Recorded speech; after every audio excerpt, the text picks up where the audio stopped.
funny cause the rappers are posing as the gangsters while the government taking money as bonuses for bankers. In life you learn to close your eyes and hold your tongue, but together we will overcome. There's never been a chosen one. So day 8 of the COPA trial just ended. Happy Valentine's Day. Let's see, they opened up by discussing how they wanted Craig to instruct them on how to set up an environment in which they could compile things the way that he said he had, so that they could try to get those documents to look the way that Craig said that they would if he did the way that he had. So I guess they're doing that now. They said that when he was done on the stand today, he'd have to instruct them on some things. They then went in to question him about some of the signing sessions that they talked about the other day. Craig did a good job this morning of kind of setting up his defense, just laying out a narrative for what his defense is, laying out the history of development before Bitcoin into Bitcoin, and he did a really good job of explaining that none of this was really his intention, that he didn't really want to be recognized as Satoshi. He wanted his invention to be recognized as what it was intended to be. He wants BSV to be recognized as the real Bitcoin. He doesn't want BTC masquerading as his invention. And he did that fairly passionately. There was a few times throughout the morning where he kind of made this argument. And yeah, I thought it was a good moment for Craig each time that he did that. I thought it reflected well on him in the court. There's more talk about his suicide attempt today as well. They were talking about how he really didn't want to sign. They were talking about signing. That's kind of what led into this again, where Craig was saying that he felt so strongly that he didn't want to sign that it's what prompted his suicide attempt, that he felt like he was betraying kind of his life's work by doing that when he was being compelled against his will to do it. And that's what prompted him to destroy the hard drives as well, with some of the keys on them. So, I mean, again, he was kind of making a plea there as well to the same narrative, that he felt so strongly about his invention and that he'd pretty much rather kill himself than betray it. That's sort of the argument that he was making. He then went on to kind of he went on a tirade against CZ Binance,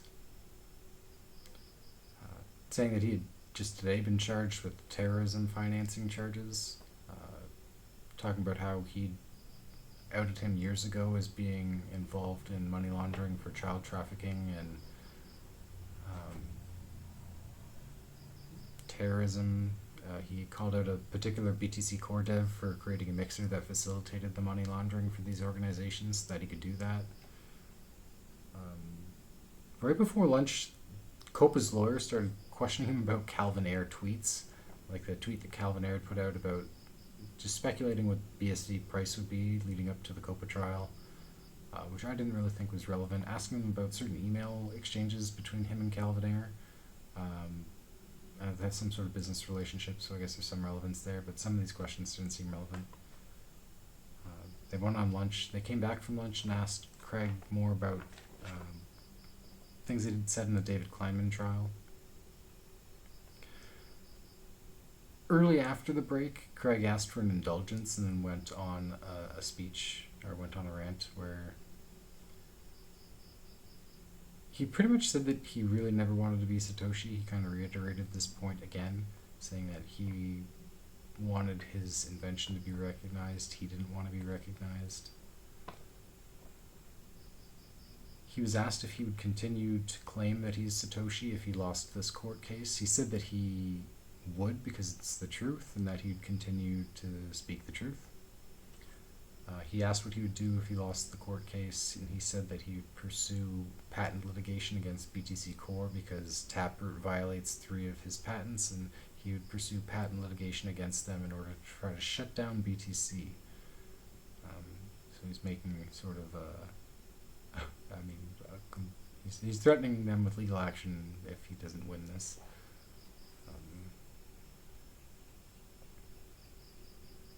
There was one point shortly after that where Craig was describing all the work that he put in into creating Bitcoin and all the different things that he'd had to do, all the different degrees that he had to pursue in order to get the foundation knowledge that he needed to create Bitcoin.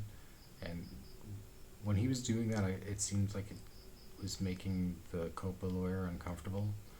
Unfortunately, I couldn't see what the judge was doing. For almost all of these proceedings, the judge isn't visible to us. He's not on camera. It's only a camera pointed at the lawyer and at Craig for most of the time. There's a few occasions where we get to see the judge, but not very often. So that's really wrapped up for the day with the COPA lawyer. After that, the dev lawyer, the BTC core developers, he took over. This guy was much more well versed in the technical subjects, so he was able to ask Craig questions about code, get a technical response from Craig, and then give a technical rebuttal, which was something that we didn't see from the COPA lawyer at all. I mean, granted, I feel like this guy definitely saw what happened to the COPA lawyer happen for the last week now, and he didn't want to look the same way, so I'm sure he did a little extra studying so that he could rebut Craig at least well in those particular subjects that he was going to be questioning him in.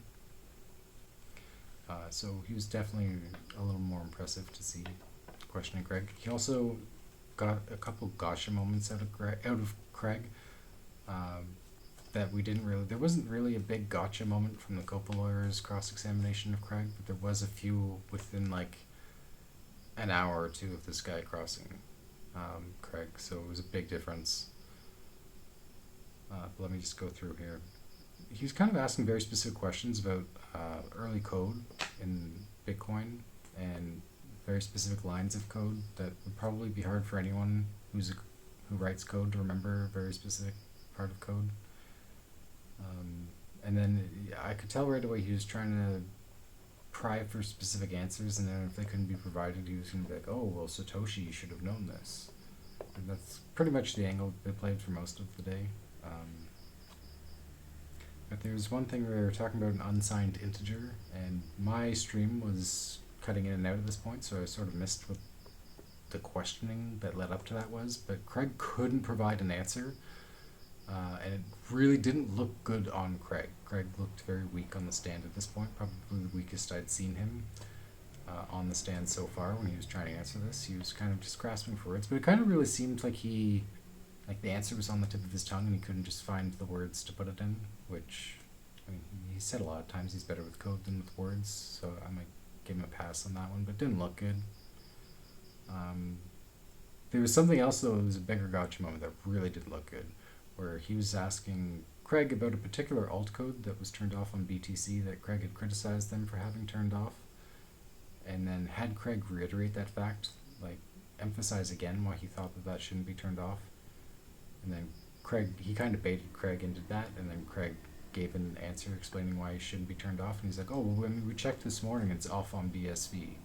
And Craig didn't seem to know that. It looked really bad on Craig. This was the worst he looked on the stand. Like, I thought this was definitely a gotcha moment for him, because, I mean, he didn't know what's going on BSV, and he was criticizing this alt code for being turned off on BTC, saying it should never be turned off, and it's off on BSV. That definitely was the lowest point I think it was the lowest point for Craig so far in the trial.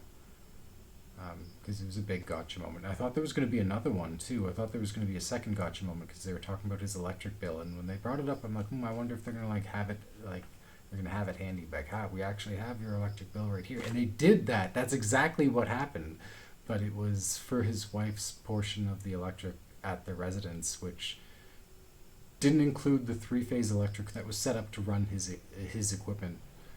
So it seemed kind of irrelevant that they were like, well, we actually have it here. I'm not sure if they were trying to bait Craig into giving a statement through which they could find an inconsistency in later. Maybe that's why they kind of presented it that way, to kind of throw him off, get him to say something that he shouldn't have, or incriminate himself in some way. But I mean, I thought they were setting it up to be a big bombshell, like, oh, we actually have this electric bill, and you obviously weren't running all that equipment because your bill wasn't high enough. But they had the residential bill; it wasn't the correct bill. I think you said that Information Defense was paying the bill for the three-phase electric that they had set up in their residence. So, yeah, I mean, I thought they were setting it up for that, but it seemed not really that important since it was the residential bill. They talked a lot about three things in particular and accused Craig of using these terms as anachronisms, so terms that are used out of place at a time when they shouldn't have existed, really. And they were Bitcoin Core, UTXO, and the check block header. So he kind of accused Craig of using these terms before these terms were commonly used. And Craig's justification for that was that a bunch of communications from the early forum where Satoshi was communicating aren't available anymore, like the private messages on that forum aren't available, and they were very likely used in those communications, but you can't reference them or go back and look at them now.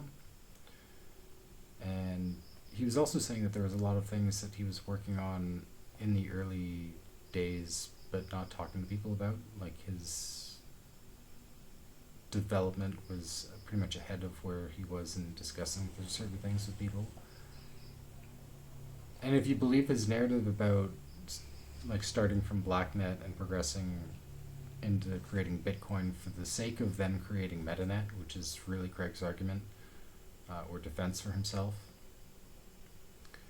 I mean, if you buy into that, then it definitely, I mean, to me, it makes sense. That was the end of questioning from the dev lawyer. Then the judge asked Craig some questions for the end to the day. The judge himself, he asked a lot of questions about the trust, why the trust was set up the way it was, what the trust contained, whether or not intellectual property and Bitcoin were divided within the trust in different ways, and what the reasoning for that would have been. He seemed to have a lot of questions about the trust, so just kind of pulled that apart with Craig, asked him more. He opened up by asking him why certain employees would be accessing this document at his business, and why the original document wouldn't have been used if they had the original. And Craig pretty much justified it as like the employee just used whatever version of the document was available to them, probably the easiest one to find and upload. The judge also asked about the check block header function. There was something in the line of questioning there when they were talking about block validation and the check block header function.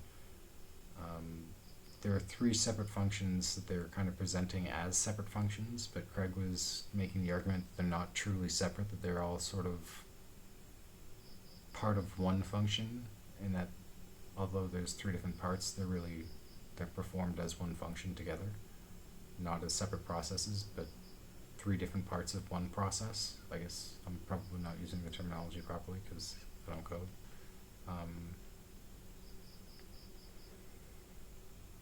But yeah, he had questions about that.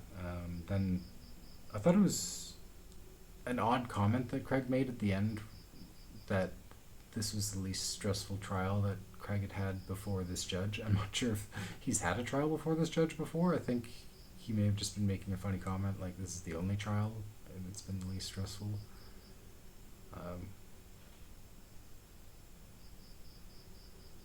I don't know, it either went over my head as a joke or they've had a trial before with this judge. Craig has had a trial before with this judge. I don't know. Yeah. I just thought that was weird. At the end of the day, I'll ask some people to see if that's happened before, but I don't think that's the case. I didn't think that was the case. But yeah, I'm excited for tomorrow. Craig's not going to be on the stand tomorrow, so it'll be different, be a change of pace. We'll see what the courts hold tomorrow.